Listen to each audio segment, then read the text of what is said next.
안녕하세요. 윤창성 목사입니다. 오늘은 성경을 보는 분들 중에, 묵상을 하는 분들 중에 조금 문제가 발생할 수밖에 없는 그 특징을 가지고 계신 분들이 계셔서 그 부분을 조금 얘기를 하겠습니다. 성경에 한두 구절로 묵상하시는 분들이 있어요. 아이고, 한두 구절. 뭐냐면 한 두 구절이면 좀 낫죠. 한 구절만 가지고도 묵상을 하시는데, 요즘에 기레기라고 있습니다. 기레기. 예, 기레기라는 표현이 있는데 기자랑 더하기 쓰레기를 표현해요.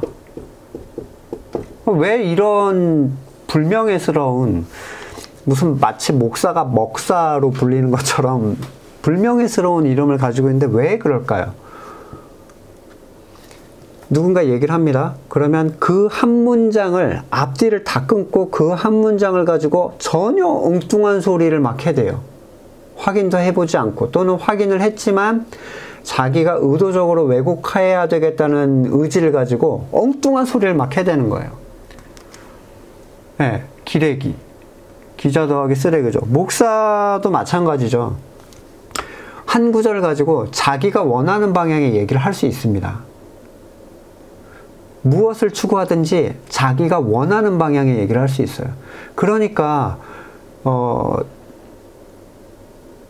무슨 집회에 안 나오면 생명책에서 이름을 지우겠다는 헛소리를 하는 이미 그 제적당한 목사도 있죠. 무슨 얘기든지 자기가 원하는 대로 바꿀 수가 있어요. 한 구절 가지고는요. 이단들을 보셔도 어떤 구절 막 끌어오긴 하는데 맥락과 관계가 없습니다. 근데 성경을 워낙 모르니까 그렇게 막 구약, 저기 신약에서 막 계시록에서 끌고 오는 사람들이 되게 당황해요. 워낙 성경을 모르니까. 이 큰 문제의 핵심이 뭐냐면 성경을 한 구절, 두 구절로 자꾸 해석하려고 하는 거예요. 대표적인 게 뭐죠? 구하라 주실 것이요. 예. 앞뒤 없죠. 자, 구하라고 성경에서 나와 있어. 그러니까 나는 갖고 싶은 게 있고 하나님은 그것을 들어준다고 약속하셨어. 정말로 그렇다고 생각하세요? 조금만, 한 문단만이라도 제대로 보시면, 그래서 그 와중에 그게 무슨 얘기인지를 파악하시면 절대로 그 얘기가 아니라는 걸 알 수 있습니다. 때를 얻든지 못 얻든지 나가서 전파하라. 말은 좋죠. 근데 전파할 게 있어야죠. 없어. 그럼 어떻게? 찌라시 나눠주는 거예요. 커피 돌리고. 전파는 못해. 왜? 가진 게 없으니까. 하지만 나는 성경의 말씀을 순종해서 나왔다. 너무 많아요. 너무. 성경의 한 구절로 설교를 할 수는 있습니다. 근데 여러분, 여러분이 설교를 들으실 때 목사님이 뭐 설교를 하고 계시는 동안 그 앞뒤의 문맥을 살펴서 이게 진짜 그 얘기를 하고 있는 건지를 깨달아 아셔야 돼요. 묵상도 마찬가지입니다. 한 구절을 붙잡고 아무리 머리 써도 여러분 답이 안 나와요. 성경이 한 구절로, 한 문장으로 될 거라면 무슨 옛날에 격언이나 잠언처럼 톡톡톡 끊어져가지고 한 구절 묵상하다 보면 깨달음 얻고 이럴 수 있는 게 아닙니다. 성경은 문장으로 되어 있죠. 굉장히 긴 문장이고, 심지어 한 권에 대해서 그 책이 무엇을 얘기하는가를 이해하지 못한 상태에서 한 구절 가지고 이것을 해석한다? 베드로가 얘기하죠. 억지로 풀다가 망하는 애들이 수두룩벅적하다고. 성경을 억지로 풀다가 망한다는 거예요.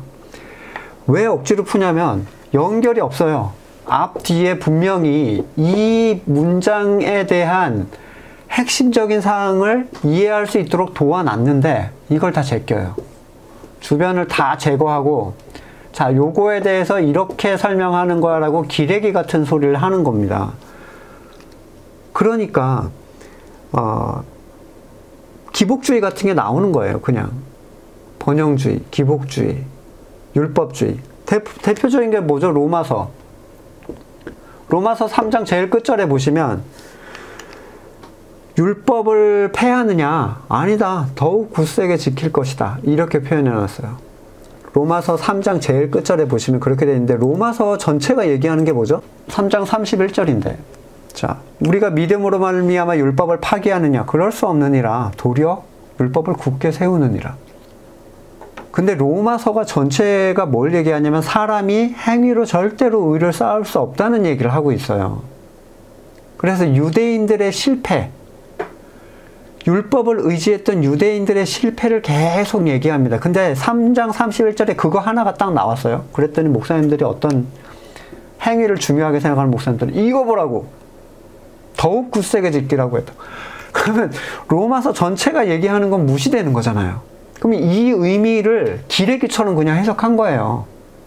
왜요? 교회 일 자꾸 시키고 나오게 해야 되고 억지로 막 돌려야 되니까.